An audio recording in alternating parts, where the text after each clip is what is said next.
बिस्मिल्लाहिर्रहमानिर्रहीम। अस्सलाम वालेकुम। आप उसामा गाज़ी यूट्यूब चैनल देख रहे हैं। पाकिस्तान के लिए, सऊदी अरब के लिए, अफ़गानिस्तान के लिए, तुर्की के लिए, मकबूजा कश्मीर के मुसलमानों के लिए, हत्ता के पूरे आलम इस्लाम के लिए बहुत अच्छी, बहुत खुशाइंद, बहुत बड़ी ख़बर है। आर्मी चीफ़ जो ही पहुँचे सऊदी अरब और वहाँ पर उन्होंने मुलाकातें भी की हैं, उस बारे में हम बात करेंगे। लेकिन दिलचस्प बात यह है कि मंगल को पहुंचते हैं army chief general Qamar Javed Bajwa Saudi अरब में, और वो मुलाकात करते हैं सऊदी अरब के चीफ ऑफ स्टाफ से, यानी उनके वहाँ के सऊदी अरब के सिपह सालार से। अच्छा, और अब जिस दिन आर्मी चीफ पहुंच रहे हैं उसी दिन तुर्की के सदर तैयब उर्दवान बात करते हैं शाह सलमान से, सऊदी अरब के बादशाह से। फ़ोन पर यह बात होती है और तुर्की में सबसे बड़ी खबर ये बनती है, सऊदी अरब में सबसे बड़ी खबर ये बनती है कि तैयब उर्दवान ने, तुर्की के सदर ने बात की है शाह सलमान से, सऊदी अरब के फरमारवा से। अब ये देखिए कि कितनी ज़बरदस्त बातें हैं ये, आप नोट करें, उसी दिन ये सारे मामलात हो रहे हैं।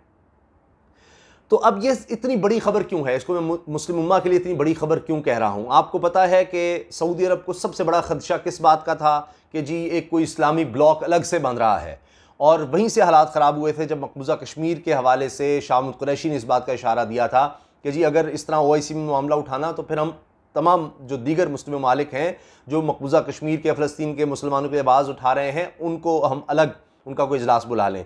तो कुआलालंपुर समिट जब हुआ था, जहाँ पर तुर्की भी था, जहाँ पर पाकिस्तान को इनवाइट किया हुआ था, ईरान, कतर, वो सब ममालिक थे, तो तब सऊदी अरब को सबसे ज़्यादा जो इतराज़ हुआ था वो इसी चीज़ पर हुआ था कि जी ये क्या एक अलग ब्लॉक क्यों बन रहा है।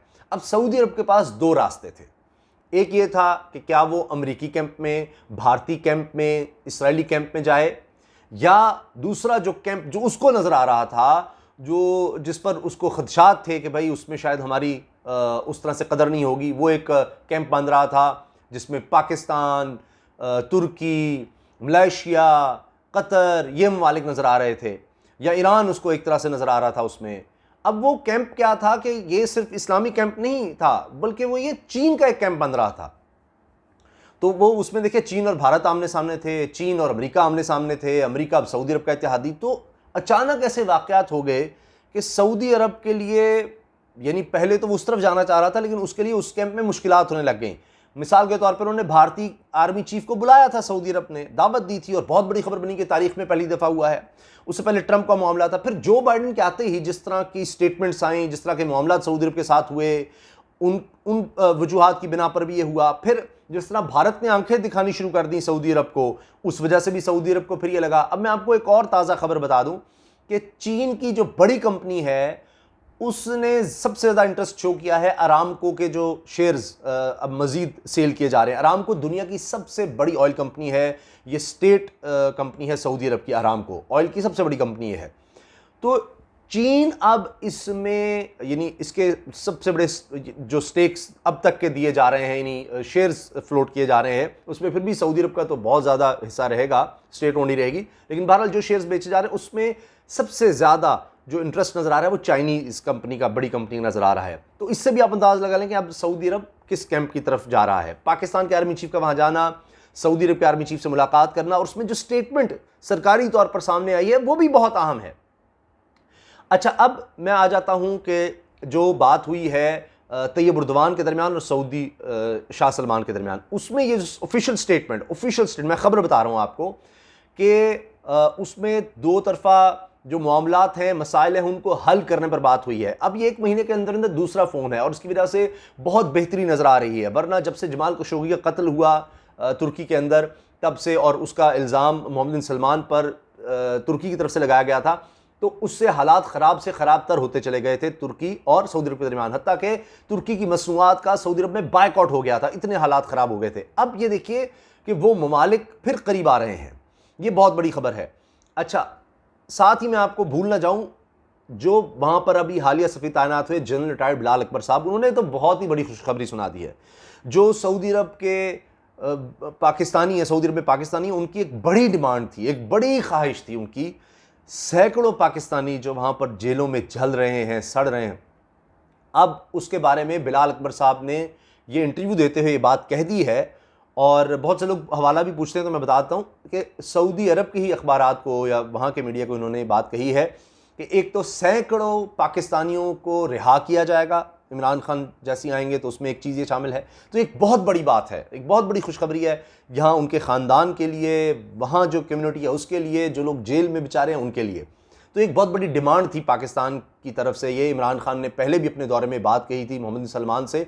तो अब बड़े पैमाने पर पाकिस्तानियों की रिहाई होने जा रही है, बहुत बड़ी खबर है। इसके साथ वो कह रहे हैं कि 3 याददाश्तों पर दस्तखत होने हैं, 3 याददाश्तों पर, तो ये भी एक खुशखबरी है। अच्छा, अब आर्मी चीफ की जो मुलाकात हुई है सऊदी अरब के सिपा सालार से या उनके आर्मी चीफ से, चीफ ऑफ स्टाफ से, उसमें जो बातें सामने आई हैं वो बड़ी अहम है। एक तो ये कि अब पाकिस्तान और सऊदी अरब की जो फोर्सेस हैं उनके दरमियान दिफाई ताउन को मजीद बढ़ाया जाएगा। पहले ही सबसे ज़्यादा जिन फोर्सेज में ताउन है सऊदी अरब को अगर देखा जाए, उस तनाज़ुर में बात कर रहा हूँ, तो पाकिस्तान उसमें शामिल है। अब उसको और बढ़ाया जाएगा। इसका मतलब ये है कि भारतीय आर्मी चीफ के दौरे का कोई फ़ायदा नहीं हुआ, वो तो माइनस हो गया, क्योंकि जहाँ पाकिस्तान का रोल पहले है उसको माइनस करते तो भारत का रोल आता, अब तो उसको और बढ़ाने की बात हुई है। ये ऑफिशियल स्टेटमेंट है कि उसको और बढ़ाना है। फिर पाकिस्तान के साथ ताउन सऊदी अरब करेगा खित्ते में अमन के लिए, इलाकाई अमन व इस्तेहकाम पर बात हुई है, इलाकाई सिक्योरिटी पर बात हुई है, ऑफिशियल स्टेटमेंट है। और पाकिस्तान की अमन की कोशिशों को सराहा गया है, और इसके लिए जो सऊदी अरब है वो पूरा साथ देगा। अब इसमें अफ़गान अमन अमल हो, अफ़गानिस्तान का अमन हो, उसका तो बराह रास्त मैंशनड है। इसका मतलब क्या है कि अब दिफाई तौर पर अफ़गानिस्तान के अमन के लिए सऊदी फोर्सेस पाकिस्तानी मिलकर काम करेंगे।